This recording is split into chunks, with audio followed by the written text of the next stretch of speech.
বাদল শেষে করুণ হেসে যেন চামেলি করিয়া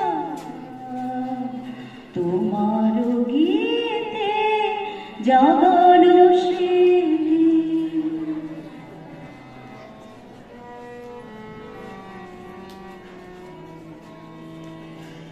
সজল ঘন মেঘের ছায়ে মৃদু সুবাস দিল বিছায়ে। সজল ঘন মেঘের ছায়ে মৃদু সুবাস দিল বিছায়ে। না দেখা কোন পরশ ভায়ে পরিছে টলটলিয়া তোমার গীতে জাগালো স্মৃতি।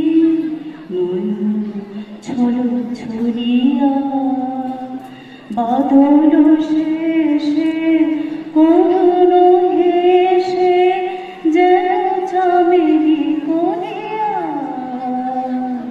তোমার গীতে জাগালো স্মৃতি। তোমার বাণী সরল খানি আজি বাদল পবনে। নিশীথে মারি পতন সম ধুইছে শ্রবণে। আজি বাদল পবনে তোমার বাণী সরল খানি আজি বাদল পবনে। নিশীথে মারি পতন সম ধুনিছে শ্রবণে। আজি বাদল পবনে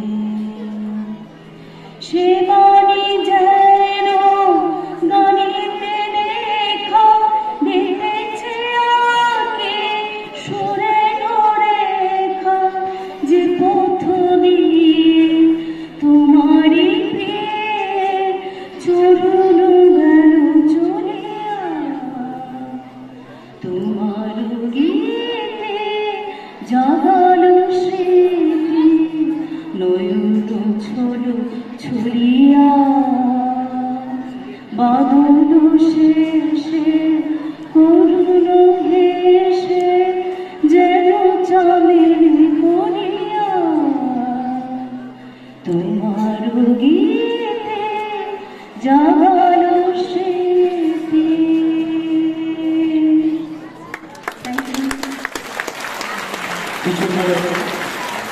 এবার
এই বিষয়টি থেকে আমরা বিশ্বব্রহ্মাণ্ডের নিয়ম বা আমাদের চোখের সামনে যে জড়জগৎ আমরা দেখতে পাচ্ছি তার ভিতরের নিয়ম কানুন বা ইয়ার ভেতরে যে জ্ঞানের আলো তা আমরা এই ভৌতবিজ্ঞান বিষয়টি থেকে প্রাপ্ত হই।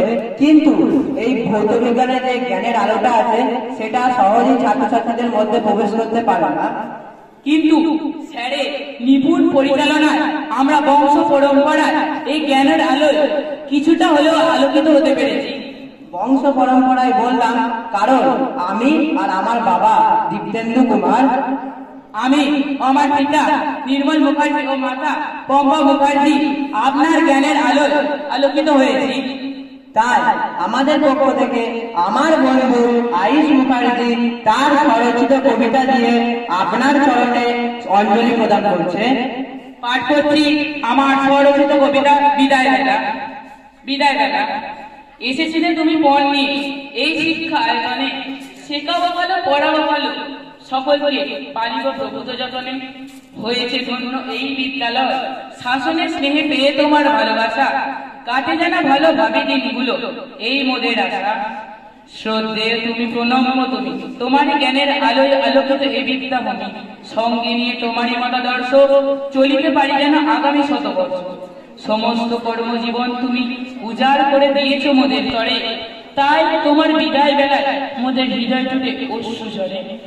ঈশ্বরের কাছে করি নিবেদন, কাটে যেন ভালো অবসর জীবন, আর মনে রইল যে সাথ পাই যেন শুধু তোমার আশীর্বাদ। নমস্কার। স্যারের প্রতি এটি ক্ষুদ্র উপহার।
কালীর যাত্রার ধ্বনি শুনিতে কি পাও?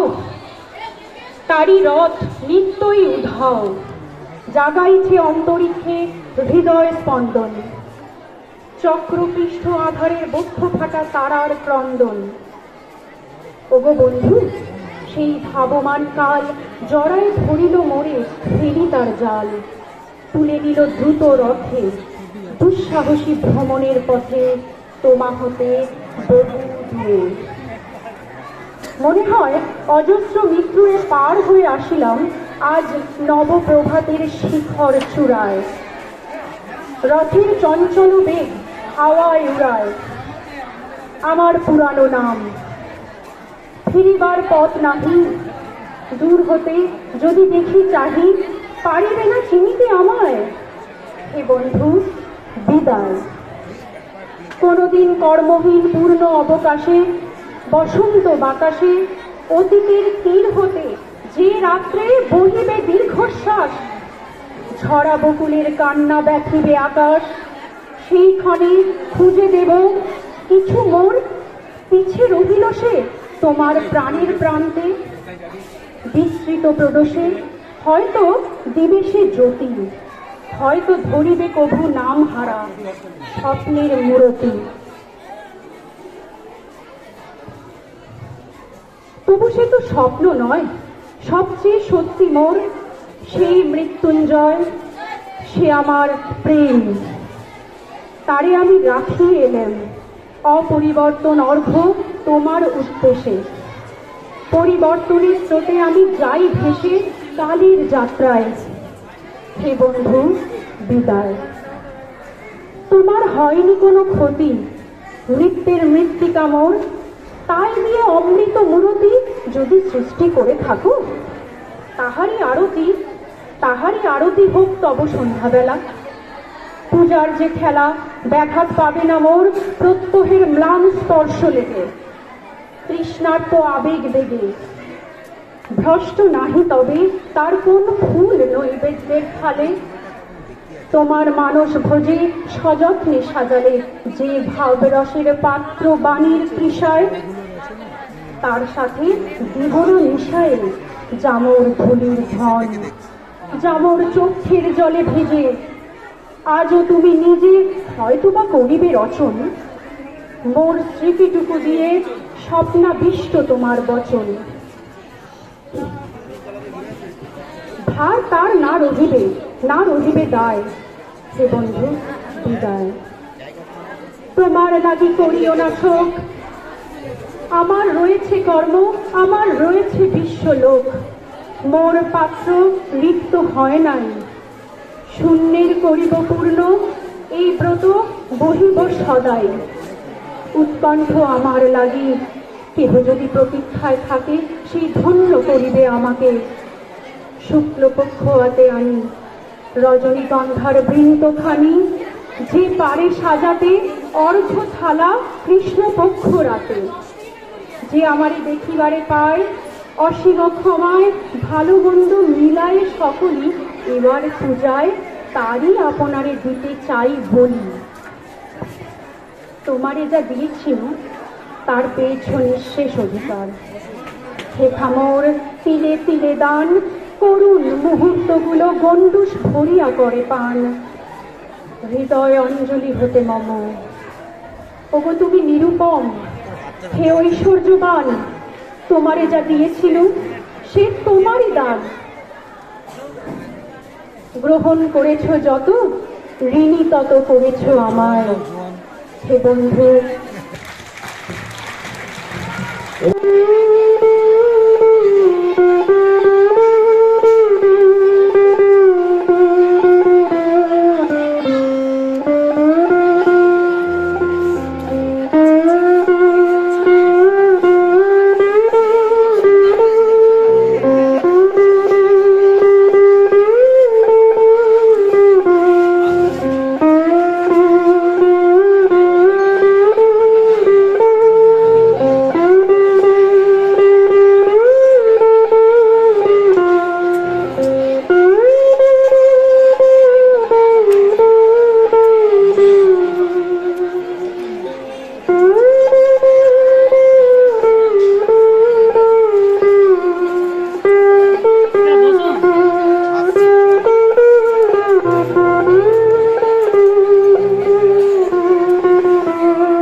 তব পূর্ণ কিরণ দিয়ে যাক মোর মোহ কালিমা ঘুচায়ে, মলিন মর্ম মুছায়ে।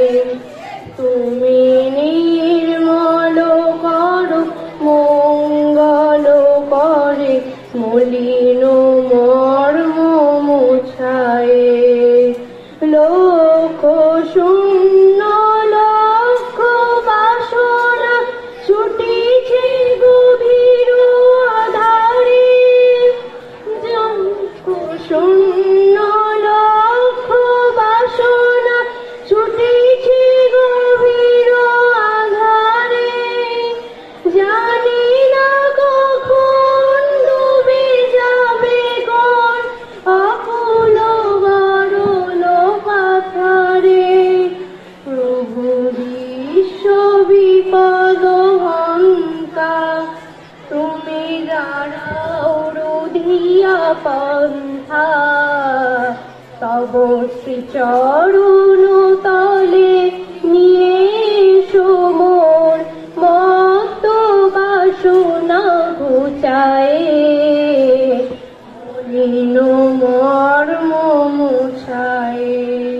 তুমি নির্মল কর মঙ্গল করে, মলিন মর্ম মুছায়ে। আচরণ নীলে চিরন বনিলে ভূধর সলিলে গহনে। আচবিত বিলতাই জলদের গায়, শশী তারকায় তপনে। আমি নয়নে বসন বাঁধিয়া, বসে আধারে মরি গো কাঁদিয়া। আমি দেখি নাই কিছু, বুঝি নাই কিছু, দাও হে দেখায় বুঝায়ে। মর্ম মুছায়ে, তুমি নির্মল কর মঙ্গল করে, মলিন মর্ম মুছায়ে, মলিন মর্ম মুছায়ে। আমাকে কিছু কথা বলার জন্য অনুরোধ করা হয়েছে। যারা ডায়াসে লেকচার দেয় তাদেরকে আমি মনে করি নেতা অথবা বিখ্যাত ব্যক্তিত্ব। যদিও ওই দুটোর মধ্যে আমি করি না, তবুও আমার এই অবসরকালে আমাকে কিছু কথা বলতেই হয়। আমি আমার পুরনো দিনের কথা এখন স্মৃতিচারণ করার চেষ্টা করছি, কারণ কোনো কথা বিশেষ করে অলংকার প্রয়োগ করে বলার যোগ্যতা আমার নেই। সেই জন্য পুরনো কিছু কথা আমার এই মুহূর্তে মনে পড়ছে, সেইগুলো কিছু আমি বলবো। আমি যখন এই স্কুলে প্রথম এসে জয়েন করি তখন ফাইনাল পরীক্ষার প্রস্তুতি চলছে।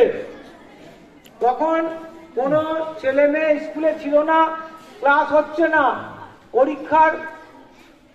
স্কুলে পরীক্ষার প্রস্তুতি চলছে।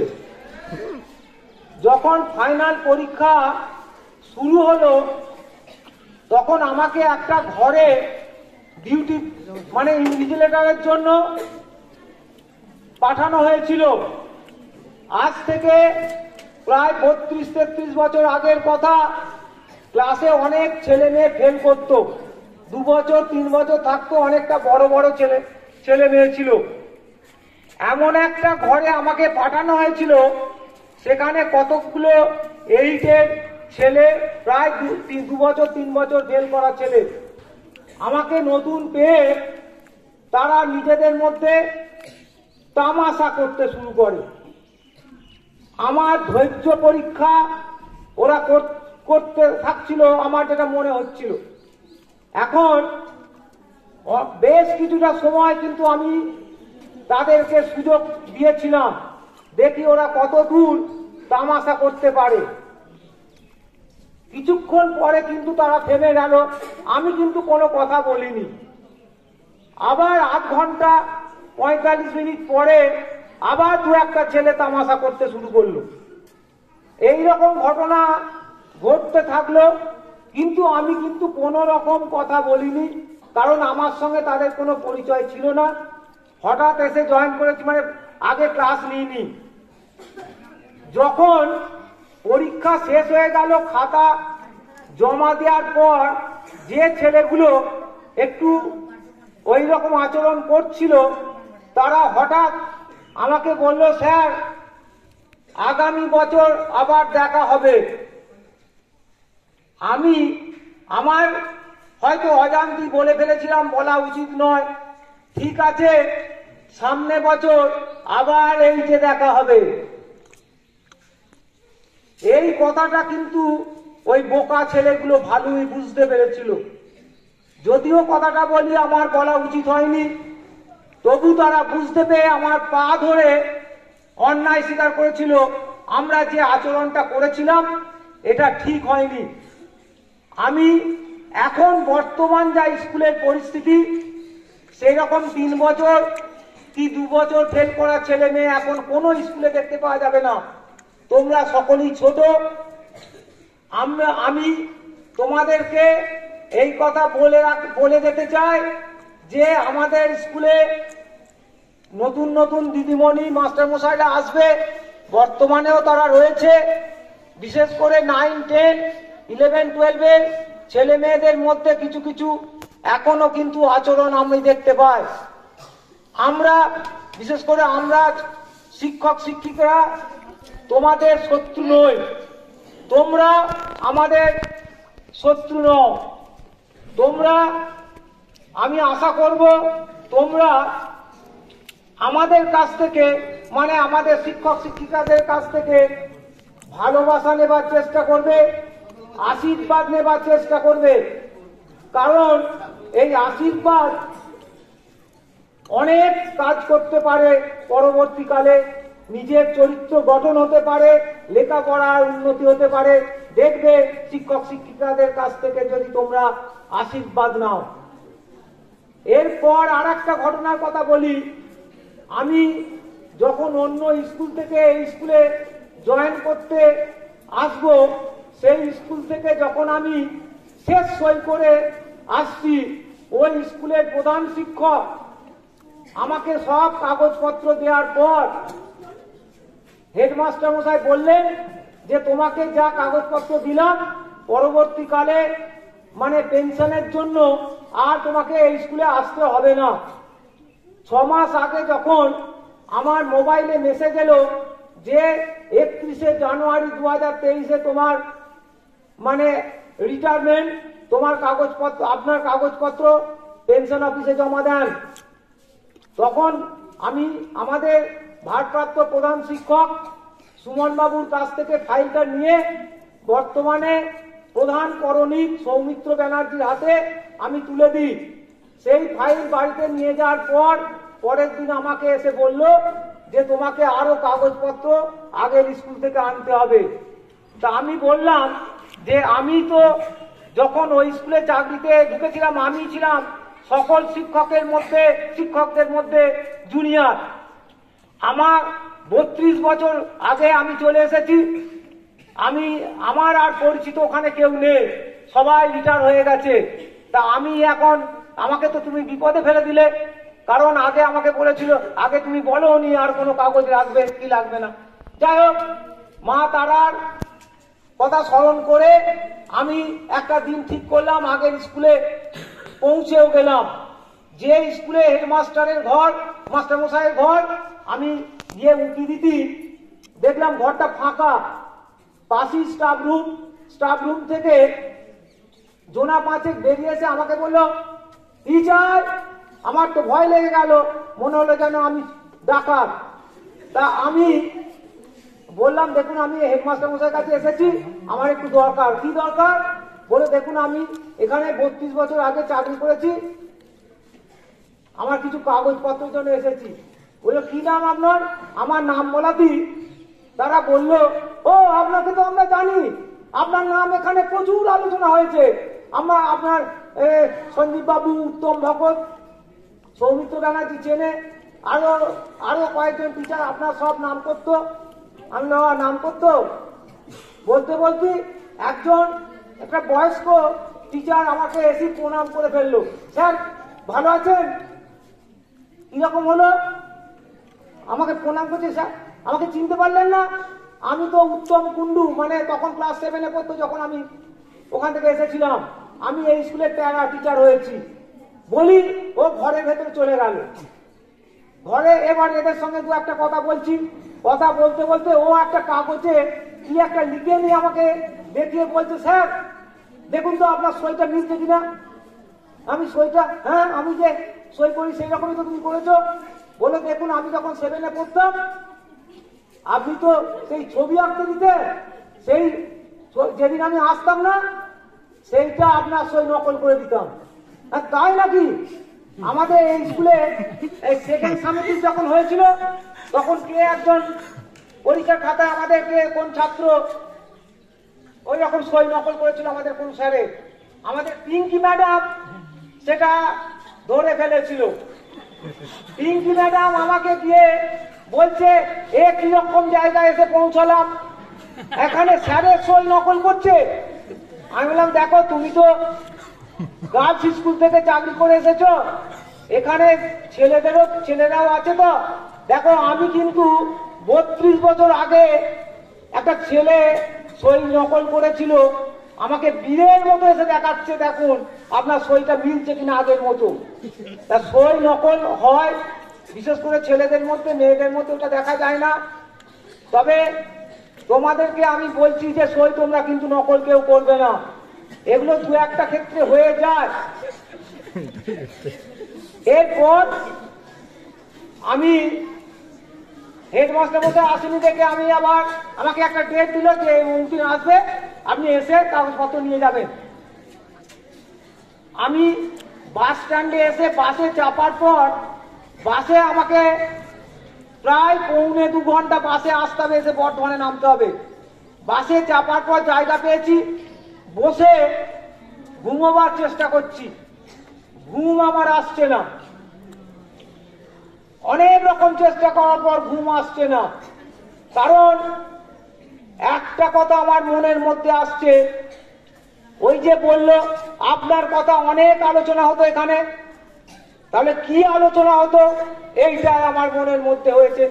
কারণ আমরা জানি কোন একটা মানুষ তার অনুপস্থিতিতে একটা মানুষের অন্য চোখে ভালো কিছু কাজ করতে পারে, খারাপও কাজ করতে পারে, ভালো দিকও থাকে খারাপ দিকও থাকে। তাহলে কি তারা আমার খারাপ দিকটাই আলোচনা করত না ভালো দিকটা আলোচনা করত? এই কথা ভাবতে ভাবতে বর্ধমান স্টেশনে এসে পৌঁছে গেলাম। আজ আমি এই অনুষ্ঠান শেষ হওয়ার পর আমি টোটো চেপে বাড়ি যাব, এইটা আমার আবার আজকে মনে পড়বে। আগামী কাল থেকে মাঝে মাঝে আমার নাম হয়তো উঠে আসবে এখানে। আমার ভালো দিকটা আলোচনা হবে না খারাপ দিকটা আলোচনা হবে, এই আমার মাথার মধ্যে ঘোরাফেরা করছে। কারণ প্রমোদনাথ ঋষি চোখে আঙুল দাদা একটা গল্প আমি পড়েছিলাম, সেখানে আমি ছোট করে গল্পটা দুটো কথা বলবো। সেখানে একজন পৃথিবী থেকে মানুষ স্বর্গে পৌঁছে গেছে, স্বর্গে মানে দেবতার সঙ্গে মানে বিধাতার সঙ্গে দেখা হয়ে গেছে। বিধাতার কি কি ভুল করেছে সেগুলো বলছে। আপনি পৃথিবীতে জোনাকি যখন তৈরি করলেন তা জ্বলছে নিচ্ছে কেন? শুধু তো জ্বলতে পারত, তাহলে রাত্রিবেলা রাস্তায় ল্যাম্পপোস্টে আলো দিতে হতো না, প্রচুর বিদ্যুৎ খরচ সাশ্রয় হয়ে যেত। আপনি যখন মানুষ সৃষ্টি করলেন, শরীরে এত অর্গান কেন? দুটো বা তিনটে করতে পারতেন, তাহলে এত স্পেশালাইজ ডাক্তারের কাছে যেতে হতো না, অত টাকা আমাদের খরচা হতো না। আমার এইটাই আমার মনের মধ্যে আসছে। আমি যখন ক্লাস 9-এ পড়তাম, টিফিনের পর একটা অঙ্কের ক্লাস ছিল। সেই ক্লাসে অঙ্কের টিচার না এসে একজন বাংলার শিক্ষক এসে উপস্থিত হলো। এসে জিজ্ঞাসা করলো, তোমাদের কিসের ক্লাস? আমি স্যার অঙ্কের ক্লাস। এই দুপুরবেলা কেউ অঙ্ক করে? বাংলা পড়। এখন কিন্তু আগে আমি যখন স্কুলে পড়তাম, মানে আজ থেকে 40-45 বছর আগের কথা বলছি, তখন এইরকম স্যারকে না হবে না অঙ্কই করতে হবে বলার অধিকার ক্ষমতা আমাদের ছিল না। বাংলায় আমরা পেন খাতা নিয়ে বসেছিলাম, কি লিখবো বলো, তোমাদের প্রিয় হবি লেখো। তা আমি 2-4 জনের কি লিখছে একটু দেখার চেষ্টা করলাম।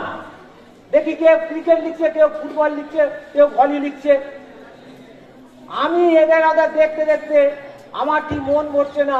আমার একটা প্রিয় হবি আছে, আমার কিন্তু ভয় লাগছে, লজ্জা লাগছে। যদি লিখি, স্যার যদি আমাকে পিটিয়ে দেয়, মারে। সেই জন্য আসল হবিটা না লিখে আমি ক্রিকেট লিখিয়ে দিলাম। ক্রিকেট লিখে স্যারকে খাতা দেখাতি, স্যার একটু ঘুমের ঘোরে, দুপুরবেলা তো ঘুমের ঘোরে রাইট দিয়ে কি লিখেছিস বলে একটা সই করে ছেড়ে দিল, কি বললো না। আমি বললাম কি ব্যাপার, এত কষ্ট করে লিখলাম, স্যার বললো না, ওর রাইট দিল, সই করে দিল। এই আমার এই গোধূলি বেলায়, এই কিছুদিন আগে বা কয়েক মাস আগে আমাকে বিদ্যালয়ের শিক্ষিকা শ্রাবন্তী ঘোষ কয়েকদিন ধরে বলছিল যে স্যার আপনি বাড়িতে এই অবসরে কি করবেন। আমার এখন আর বলতে লজ্জা নেই সত্যিকারের হবিটা কি। আমার সত্যিকারের হবি হচ্ছে ঘুম। আগামীকাল থেকে দুপুরবেলা আমি আশা মিটিয়ে ঘুমোবো। তবে তোমরা জানো আমার মতো ঘুমোতে যেও না, কারণ তোমাদের বয়স আমি পার করেছি। আমার তোমাদের পড়াশোনার ব্যাপার, তোমাদেরকে কিন্তু পড়াশোনাই করতে হবে। সকলকে আমার আন্তরিক ভালোবাসা জানিয়ে সকলে আনন্দে থাকবে। মাস্টারমশাই, দিদিমণি, শিক্ষাকর্মীবৃন্দ সকলে আনন্দে কাজ করবে, এই আমি ভগবানের কাছে, আল্লাহর কাছে প্রার্থনা করছি। নমস্কার।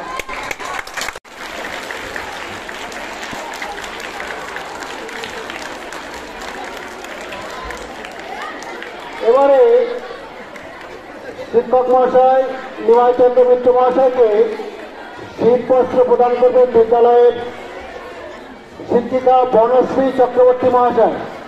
বনশ্রী চক্রবর্তী মহাশয়, আপনাকে মঞ্চে আসার জন্য অনুরোধ করছি।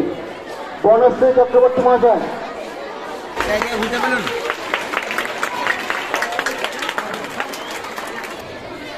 ধন্যবাদ। একটা সহযোগিতা করবে তোমরা।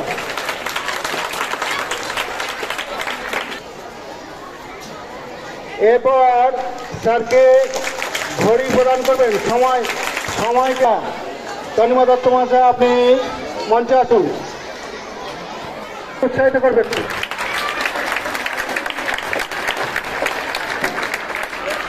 এরপর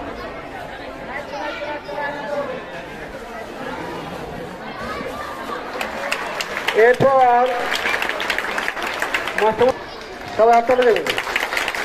এরপরে ছাত্রদের পক্ষ থেকে পুরস্কার প্রদান করছেন ত্রিনাথ কর্মকার।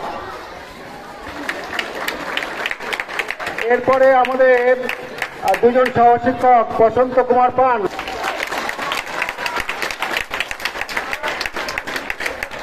আরতি ব্যানার্জি মহাশয় উনি এসে গেছেন, স্যারকে মিষ্টি প্রদান করবেন।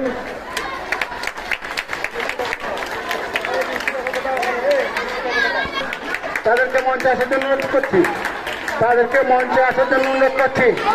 দশম শ্রেণীর ছাত্রীরা যদি কিছু দেওয়ার থাকে, স্যারকে দেওয়ার থাকে, তোমরা দিতে পারো, কোনো অসুবিধা নেই।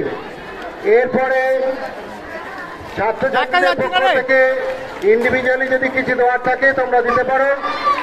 আর স্যারের দেখানো পথ ধরে তোমরা আগামী দিন